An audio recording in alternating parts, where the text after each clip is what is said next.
ওম শান্তি। আজি 2-3-2025 বৰ্ষৰ প্ৰাতঃ মুৰলীৰ ওম শান্তি অব্যক্ত বাপদাদা ৰিভাইজ 15-10-2004। আজি বাবাই কৈছে এজনক প্ৰত্যক্ষ কৰিবলৈ এক ৰস স্থিতি গঢ়ি তোলা, স্বমানত থকা সকলোকে সন্মান দিয়া। আজি বাপদাদাই প্ৰতিগৰাকী সন্তানৰ মস্তকত 3টা ভাগ্যৰ তৰা চিকমিকাই থকা প্ৰত্যক্ষ কৰি আছে হওক। এটা হৈছে পৰমাত্মা প্ৰতিপালনৰ ভাগ্য, পৰমাত্মা পঢ়াৰ ভাগ্য, পৰমাত্মা বৰদানসমূহৰ ভাগ্য। এনেকুৱা 3টা তৰা সকলোৰে মস্তকৰ মধ্যত প্ৰত্যক্ষ কৰি আছে। তোমালোকেও নিজৰ ভাগ্যৰ চিকমিকাই থকা তৰা প্ৰত্যক্ষ কৰি আছানে? দেখিবলৈ পোৱানে? এনেকুৱা শ্ৰেষ্ঠ ভাগ্যৰ তৰা গোটেই বিশ্বত অন্য কাৰো মস্তকত চিকমিকাই থকা দেখিবলৈ পোৱা নাযাব। এই ভাগ্যৰ তৰাটো সকলোৰে মস্তকত চিকমিকাই আছে, কিন্তু চিকমিকনিত কৰবাত অন্তৰ দেখিবলৈ পোৱা গৈছে। কাৰোবাৰ চিকমিকনি বহুত শক্তিশালী, কাৰোবাৰ চিকমিকনি মাধ্যম। ভাগ্য বিধাতাই ভাগ্য সকলো সন্তানকে একে সমানে প্ৰদান কৰিছে, কাকো বিশেষ দিয়া নাই। প্ৰতিপালনো একে, পঢ়াও একেলগে, বৰদানো একেই সকলোৱে পাইছে। গোটেই বিশ্বৰ চুকে কোণে পঢ়া সদায় একেখিনিয়েই হয়। এইটো চমৎকাৰ যে এইখনেই মুৰলী, একেই তাৰিখ আৰু অমৃত বেলাৰ সময়ো নিজৰ নিজৰ দেশৰ হিচাপত হয়ো একেই, বৰদানো একেই, শ্লোগানো একেই। পাৰ্থক্য হয় জানো? আমেৰিকা আৰু লণ্ডনত পাৰ্থক্য হয়নে? নহয়। তেন্তে অন্তৰ কিয়? অমৃত বেলাৰ প্ৰতিপালন চাৰিওফালে বাপদাদাই একেই কৰে। নিৰন্তৰ স্মৃতিত থকাৰ বিধিও সকলোৱে একেই পায়। তথাপিও ক্ৰম নম্বৰ হয়। বিধি একেই আৰু সিদ্ধিৰ প্ৰাপ্তিৰ অন্তৰ কিয়?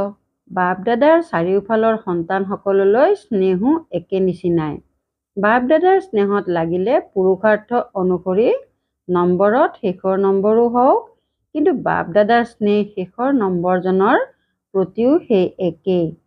স্নেহৰ লগতে শেষৰ নম্বৰজনলৈ আৰুহে দয়াও আছে যে এই শেষৰ নম্বৰজনো তীব্ৰ গতিৰে প্ৰথম হৈ যাওক। তোমালোক সকলো দূৰ দূৰণিৰ পৰা আহি উপস্থিত হৈছাহি। কেনেকৈ পাইছাহি? পৰমাত্মা স্নেহে টানি আনিছে নহয়। স্নেহৰ জৰীত টান খাই আহি গলা, সেয়েহে বাপদাদাৰ সকলোৰে প্ৰতি স্নেহ আছে। এনেকৈ ভাবানে? নে প্ৰশ্ন হয় যে মোৰ প্ৰতি স্নেহ আছে নে কম? বাপদাদাৰ স্নেহ প্ৰতিগৰাকী সন্তানলৈ ইজনতকৈ সিজনৰ প্ৰতি অধিক, আৰু এই পৰমাত্মা স্নেহেই সকলো সন্তানৰ প্ৰতিপালনৰ আধাৰ। প্ৰত্যেকে কি বুলি ভাবে? মোৰ স্নেহ পিতালৈ বেছি নে আনৰ স্নেহ বেছি? মোৰ কম নেকি? এনেকৈ ভাবা নেকি? এনেকৈ ভাবা নহয় যে মোৰ স্নেহ আছে, মোৰ স্নেহ আছে এনেকুৱা নহয় জানো? পাণ্ডৱ এনেকুৱা হয়নে? প্ৰত্যেকেই কব মোৰ বাবা। এনেকৈ নকয়। সেৱা কেন্দ্ৰৰ সঞ্চালিকাৰ বাবা, দাদীৰ বাবা, জানকী দাদীৰ বাবা কব জানো? নকয়। মোৰ বাবা বুলিয়ে কব। যিহেতু মোৰ বুলি কৈ দিলা আৰু পিতায়ো মোৰ বুলি কৈ দিলে, বছ একমাত্ৰ মোৰ শব্দটিতেই সন্তানসকল পিতাৰ হৈ গল আৰু পিতা সন্তানসকলৰ হৈ গল। পৰিশ্ৰম হল জানো? পৰিশ্ৰম হলনে? অলপ অলপ নহল। কেতিয়াবাতো পৰিশ্ৰম হয় নহয়? পৰিশ্ৰম হয়। আকৌ পৰিশ্ৰম হলে তেতিয়া কি কৰা? ভাগৰি যোৱা নেকি? অন্তৰেৰে প্ৰেমেৰে কোৱা মোৰ বাবা, তেতিয়া পৰিশ্ৰম প্ৰেমলৈ পৰিৱৰ্তন হৈ যাব। মোৰ বাবা বুলি ক'লেই পিতাৰ ওচৰলৈ আৱাজ গুচি যায় আৰু পিতাই অতিৰিক্ত সহায় কৰে। কিন্তু এয়া হৈছে অন্তৰেৰে কৰা চুক্তি, মুখেৰে কৰা চুক্তি নহয়। অন্তৰেৰে কৰা চুক্তি। তেন্তে অন্তৰেৰে চুক্তি কৰাত বুদ্ধিমান হোৱা নহয়। জানা নহয়? পিছৰ সকলে জানানে? জানা বাবেতো আহি উপস্থিত হৈছাহি। কিন্তু সকলোতকৈ দূৰণি দেশৰ কোন? আমেৰিকাৰ সকল নেকি? আমেৰিকাৰ সকল দূৰণিৰ দেশৰ নে পিতা দূৰণিৰ দেশৰ? আমেৰিকাটো এইখন জগততেই আছে। পিতাটো অন্য জগতৰ পৰা আহে, তেন্তে সকলোতকৈ দূৰণিৰ দেশৰ কোন? আমেৰিকাৰ সকল? নহয়, সকলোতকৈ দূৰণিৰ দেশৰ হৈছে বাপ দাদা। এজন আকাৰী লোকৰ পৰা আহে, এজন পৰমধামৰ পৰা আহে। তেন্তে তাৰ তুলনাত আমেৰিকা কি? একোৱেই নহয়। গতিকে আজি দূৰণিৰ দেশৰ পিতাই এই সাকাৰ জগতৰ দূৰণিৰ সন্তানসকলক সাক্ষাৎ কৰি আছে। নিচা আছে নহয়। আজি আমাৰ কাৰণে বাপ দাদা আহিছে। ভাৰতবাসীটো পিতাৰ হয়েই, কিন্তু ডবল বিদেশীসকলক দেখি বাপ দাদা বিশেষ আনন্দিত হয়। কিয় আনন্দিত হয়? বাপ দাদাই দেখিছে যে ভাৰতলৈতো পিতা আহিছে, সেইবাবে ভাৰতবাসীৰ এইটো অতিৰিক্ত নিচা আছে। কিন্তু ডবল বিদেশীসকললৈ স্নেহ এই কাৰণে আছে যে ভিন্ন ভিন্ন সংস্কৃতি হোৱা স্বত্তেও ব্ৰাহ্মণ সংস্কৃতিলৈ পৰিৱৰ্তন হৈ গলা নহয়। এতিয়াতো সংকল্প উদয় নহয় যে এয়া ভাৰতৰ সংস্কৃতি, আমাৰ সংস্কৃতিটো বেলেগ নহয়। এতিয়া বাপ দাদাই ফলাফল দেখিছে, সকলো একে সংস্কৃতিৰ হৈ গল। লাগিলে যৰেই নহওক, সাকাৰ শৰীৰৰ কাৰণে দেশ ভিন্ন ভিন্ন, কিন্তু আত্মা ব্ৰাহ্মণ সংস্কৃতিৰ। আৰু এটা কথা বাপ দাদাৰ ডবল বিদেশীৰ বহুত ভাল লাগে, গম পোৱা নে? কোনটো? অৰ্থাৎ সোনকালে সেৱা কৰিবলৈ লাগি গৈছে। আৰু কোৱা? চাকৰিও কৰে, সেৱাও কৰে। এনেকুৱাতো ভাৰততো কৰে। ভাৰততো চাকৰি কৰে, অৰ্থাৎ কিবা হলে তেতিয়া সঁচাকৈ নিজৰ দুৰ্বলতাৰ কথা কৈ দিয়ে স্পষ্টবাদী। বাৰু ভাৰতবাসী স্পষ্টবাদী নহয় নেকি? বাপ দাদাই এইটো দেখিলে যে দূৰৈত থাকিলেও পিতাৰ স্নেহৰ কাৰণে স্নেহত গৰিষ্ঠ সংখ্যক উত্তীৰ্ণ। ভাৰতৰ সকলোৰতো ভাগ্য আছেই, কিন্তু দূৰৈত থাকিও স্নেহত সকলো উত্তীৰ্ণ। যদি বাপ দাদাই সোধে যে স্নেহৰ ক্ষেত্ৰত শতাংশ আছে নেকি? পিতাৰ সৈতে স্নেহৰ বিষয়টিত শতাংশ আছে নেকি? যিসকলে ভাবা স্নেহত 100%, তেওঁলোকে হাত দাঙা। অৰ্থাৎ সকলোৱে হাত দাঙিলে। বাৰু 100% নে? ভাৰতবাসীয়ে হাত দাঙা নাই। চোৱা, ভাৰতৰ সকলেতো সকলোতকৈ শ্ৰেষ্ঠ ভাগ্য পাইছে যে পিতা ভাৰতলৈকে আহিছে। এই ক্ষেত্ৰত পিতাৰ আমেৰিকা পচন্দ নহল, কিন্তু ভাৰত পচন্দ হল। এওঁ অৰ্থাৎ আমেৰিকাৰ গায়ত্ৰী ভগ্নী সন্মুখত বহি আছে, সেইবাবে আমেৰিকা বুলি কৈছো। কিন্তু দূৰৈত থাকিও ভাল স্নেহ আছে। সমস্যা আহেও, কিন্তু তথাপিও বাবা বাবা বুলি কৈ সমাধান কৰি লয়। স্নেহততো বাপ দাদাও উত্তীৰ্ণ হৈ গল, আৰু এতিয়া কিহত উত্তীৰ্ণ হব লাগে? হবও লাগে নহয়। হোৱাও আৰু হবও লাগে। গতিকে বৰ্তমান সময় অনুসৰি বাপ দাদাই এইটোৱে বিচাৰে যে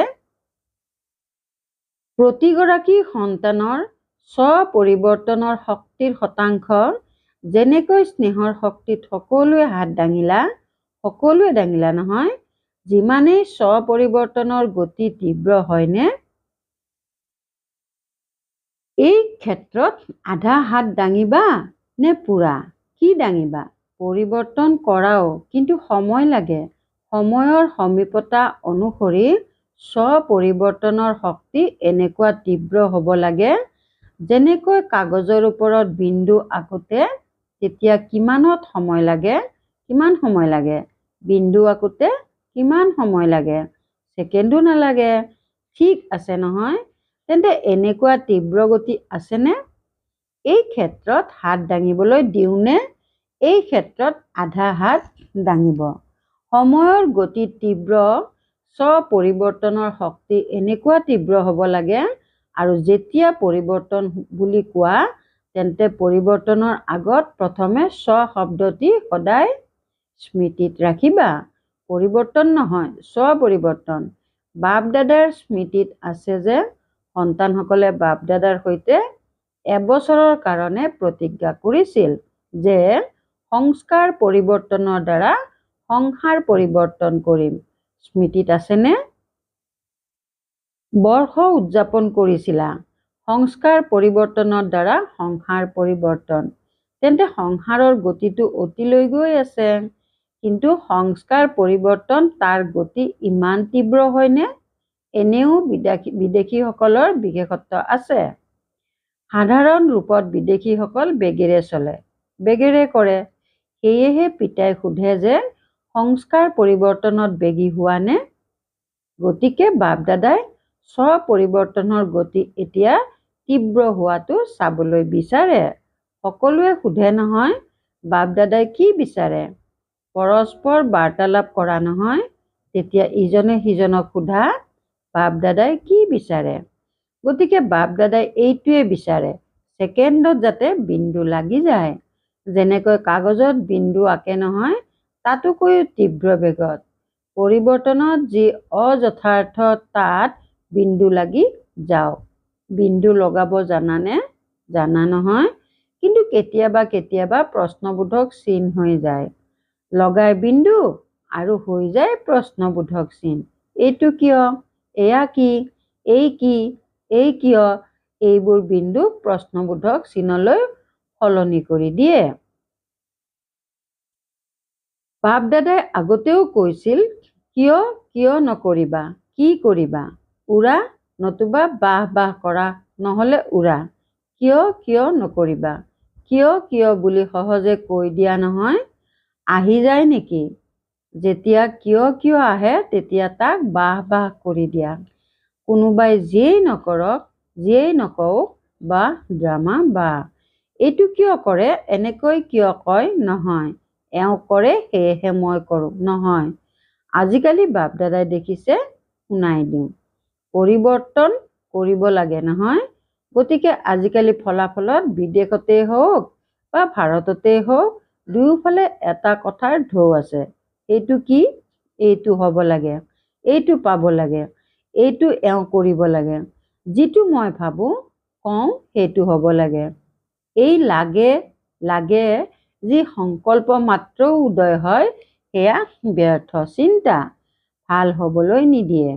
বাপ দাদাই অলপ সময়ৰ সকলোৰে ব্যৰ্থৰ খতিয়ান টুকি লৈছে, পৰীক্ষা কৰিছে।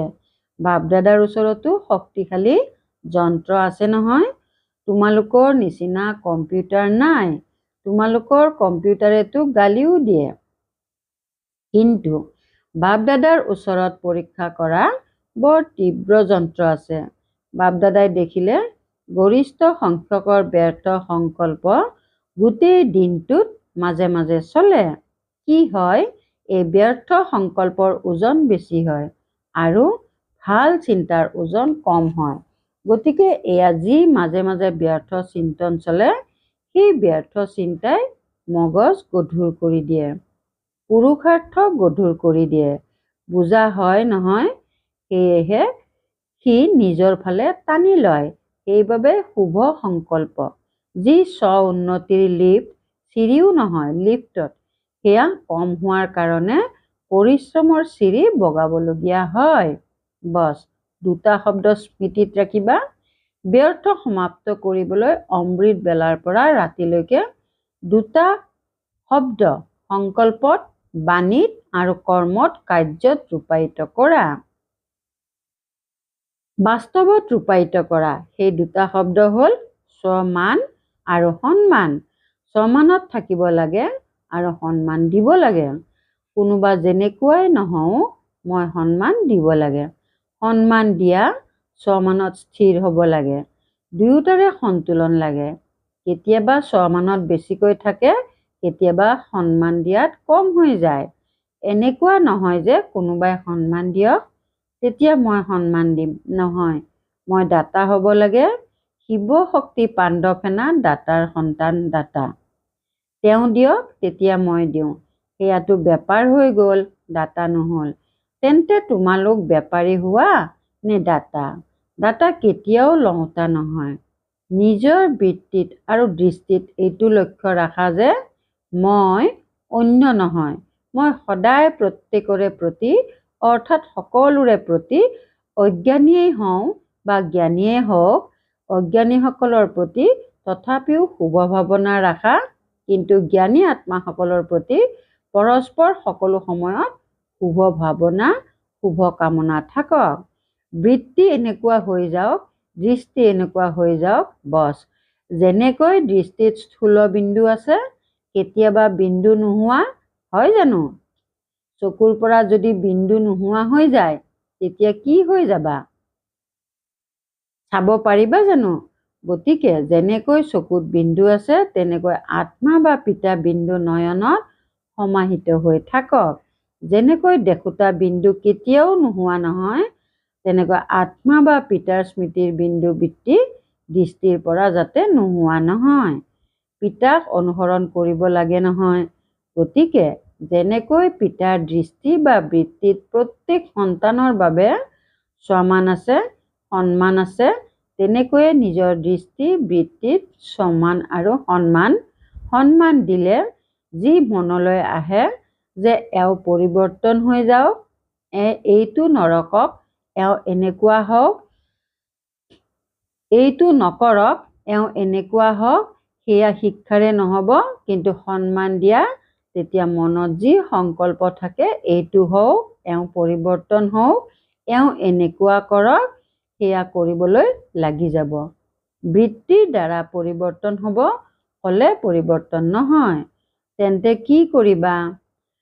সমান আৰু সন্মান দুয়োটা স্মৃতিত থাকিব নহয়, নে কেৱল সমান স্মৃতিত থাকিব? সন্মান দিয়া অৰ্থাৎ সন্মান লোৱা। কাৰোবাক মান দিয়া মানে বুজিবা মাননীয় হোৱা। আত্মিক স্নেহৰ চিন হৈছে আনৰ দুৰ্বলতাক নিজৰ শুভ ভাৱনা শুভ কামনাৰে পৰিৱৰ্তন কৰা। বাপ দাদাই এতিয়া অন্তিমৰ বাৰ্তাও পঠিয়াইছিল যে বৰ্তমান সময়ত নিজৰ স্বৰূপ কৃপালু কৰি তোলা, দয়াশীল কৰি তোলা, শেষৰ জন্মতো তোমালোকৰ জড় চিত্ৰ কৃপালু হৈ ভক্তৰ ওপৰত কৃপা কৰি আছে। চিত্ৰই যেতিয়া ইমান দয়াশীল, তেন্তে চৈতন্যত কি হ'ব? চৈতন্যটো দয়াৰ খনি হৈ যোৱা। যিয়ে আহে দয়া, এয়াই স্নেহৰ চিন। কৰিব লাগে নহয়, নে কেৱল শুনিব লাগে? কৰিবই লাগে, হ'বই লাগে। তেন্তে বাপ দাদাই কি বিচাৰে? ইয়াৰ উত্তৰ দি আছে। প্ৰশ্ন কৰে নহয়, সেয়েহে বাপ দাদাই উত্তৰ দি আছে। বৰ্তমান সময়ত সেৱাৰ বৃদ্ধি ভালকৈ হৈ আছে। লাগিলে ভাৰতত, লাগিলে বিদেশত, কিন্তু বাপ দাদাই বিচাৰে এনেকুৱা কোনো নিমিত্ত আত্মা তৈয়াৰ কৰা, যিয়ে কোনো বিশেষ কাৰ্য কৰি দেখুৱায়। কোনোবা এনেকুৱা সহযোগী হওক, যিয়ে এতিয়ালৈকে কৰিবলৈ বিচৰাখিনি কৰি দেখুৱায়। কাৰ্যক্ৰমটো বহুত কৰিছা। য'তেই কাৰ্যক্ৰম কৰিছা, সেই সকলো কাৰ্যক্ৰমৰ বাবে সকলোকে বাপ দাদাই অভিনন্দন জনাইছে। এতিয়া আৰু কিবা নবীনতা দেখুওৱা, যাতে তোমালোকৰ ফালৰ পৰা তোমালোকৰ সমান পিতাক প্ৰত্যক্ষ কৰে। পৰমাত্মাৰ পঢ়া এয়া মুখেৰে উচ্চাৰিত হওক। বাবা বাবা শব্দ অন্তৰৰ পৰা উচ্চাৰিত হওক। সহযোগী হৈ, কিন্তু এতিয়া এটা কথা যিটো থাকি গৈছে যে এয়াই এজন, এয়াই এজন, এয়াই এজন, এইটো আৱাজ বিয়পি যাওক। ব্ৰহ্মা কুমাৰীসকলে ভাল কাম কৰি আছে, কৰিব পাৰে। ইমানখিনিলৈকেতো আহিছে, কিন্তু এয়াই এজন আৰু পৰমাত্মা জ্ঞান। পিতাক প্ৰত্যক্ষ কৰোঁতাই নিসংকোচে কওক, তোমালোকে কোৱা পৰমাত্মাই কাৰ্য কৰাই আছে। পৰমাত্মাৰ কাৰ্য কিন্তু তেওঁলোকে কওক যে যিজন পৰমাত্মা পিতাক সকলোৱে আহ্বান জনাইছে সেই জ্ঞান। এতিয়া এইটো অনুভৱ কৰোৱা, যেনেকৈ তোমালোকৰ অন্তৰত সকলো সময়ত কি আছে? বাবা বাবা বাবা এনেকুৱা কোনো দল ওলাওক, ভাল হৈছে, কৰিব পাৰে, ইয়ালৈকেতো ঠিক আছে, পৰিৱৰ্তন হৈছে, কিন্তু অন্তিম পৰিৱৰ্তন হৈছে এজনেই এজন, এজনেই। সেয়া তেতিয়াহে হ'ব যেতিয়া ব্ৰাহ্মণ পৰিয়াল একৰস স্থিতিৰ হৈ যাব। এতিয়া স্থিতি সলনি হৈ থাকে। একৰস স্থিতিয়ে এজনক প্ৰত্যক্ষ কৰাব, ঠিক আছে নহয়? তেন্তে ডবল বিদেশীসকলৰ উদাহৰণ হোৱা। সন্মান দিয়াত সমান থকাত উদাহৰণ হোৱা নম্বৰ লৈ লোৱা। চাৰিওফালে যেনেকৈ মছজিদ পৰিয়ালৰ দৃষ্টান্ত দিয়ে নহয়, যে দুধ চাকৰ সকলো মছজিদ, তেনেকৈ যলৈকে যোৱা, আমেৰিকালৈ যোৱা, অষ্ট্ৰেলিয়ালৈ যোৱা, প্ৰত্যেক দেশত এক ৰস এক মত সমানত থাকোঁতা, সন্মান দিওঁতা, এই ক্ষেত্ৰত নম্বৰ লৈ লোৱা। ল'ব পাৰিবা নহয়? চাৰিওফালৰ পিতাৰ নয়নত সমাহিত হৈ থকা নয়নৰ মণি সন্তানসকলক, সদায় একৰস স্থিতিত থাকোঁতা সন্তানসকলক, সদায় ভাগ্যৰ তৰা চিকমিকাই থকা ভাগ্যৱান সন্তানসকলক, সদায় সমান আৰু সন্মান একেলগে ৰাখোঁতা সন্তানসকলক, সদায় পুৰুষাৰ্থত গতি তীব্ৰ কৰোঁতা সন্তানসকলক বাপ দাদাৰ স্নেহপূৰ্ণ স্মৰণ, আশীৰ্বাদ আৰু নমস্কাৰ। বৰদান: সঁচা সংগীৰ সান্নিধ্যত থাকোঁতা সকলোৰে পৰা ঊৰ্ধত স্নেহী নিৰ্মোহী হোৱা। সঁচা সংগীৰ সান্নিধ্যত থাকোঁতা সকলোৰে পৰা ঊৰ্ধত স্নেহী নিৰ্মোহী হোৱা। নিতৌ অমৃতবেলা সৰ্ব সম্বন্ধৰ সুখ বাপ দাদাৰ পৰা লৈ আনক দান দিয়া। সৰ্ব সুখৰ অধিকাৰী হৈ আনকো কৰি তোলা। যিকোনো কামত সাকাৰ সংগী যাতে স্মৃতিলৈ নাহে। প্ৰথমে পিতাৰ স্মৃতি আহক, কিয়নো সঁচা মিত্ৰ হৈছে পিতা। সঁচা সংগীৰ সান্নিধ্যত থাকিলে তেতিয়া সহজে সকলোৰে পৰা ঊৰ্ধত আৰু স্নেহী হৈ যাবা। যি সৰ্ব সম্বন্ধেৰে প্ৰতিটো কাৰ্যত একমাত্ৰ পিতাক স্মৰণ কৰে, তেওঁ সহজে নিৰ্মোহী হৈ যায়। তেওঁৰ কোনোফালে আসক্তি অৰ্থাৎ বশ্যতা নাথাকে। সেইবাবে মায়াৰ হাতত পৰাজিত হ'ব নোৱাৰে। শ্লোগান: মায়াক চাবলৈ বা জানিবলৈ ত্ৰিকালদৰ্শী আৰু ত্ৰিনেত্ৰী হোৱা, তেতিয়া বিজয়ী হ'বা। মায়াক চাবলৈ বা জানিবলৈ ত্ৰিকালদৰ্শী আৰু ত্ৰিনেত্ৰী হোৱা, তেতিয়া বিজয়ী হ'বা। ওম শান্তি। সত্যতা আৰু সভ্যতাৰূপী সংস্কৃতি ধাৰণ কৰিবলৈ আজিৰ অব্যক্ত সংকেত। সত্যতাৰ চিন হৈছে সভ্যতা। যদি তোমালোক সত্যতাৰ শক্তি তোমালোকৰ আছে, তেন্তে সভ্যতা কেতিয়াও নেৰিবা। সত্যতাক সিদ্ধ কৰা কিন্তু সভ্যতাপূৰ্বক। যদি সভ্যতা এৰি অসভ্যতাত আহি সত্য সিদ্ধ কৰিবলৈ বিচৰা, তেন্তে সেই সত্য সিদ্ধ নহ'ব। অসভ্যতাৰ চিন হৈছে জেদ আৰু সভ্যতাৰ চিন হৈছে নম্ৰতা। সভ্যতাক সিদ্ধ কৰোঁতা সদায় স্বয়ং নম্ৰ হৈ সভ্যতাপূৰ্বক ব্যৱহাৰ কৰিব। ওম শান্তি।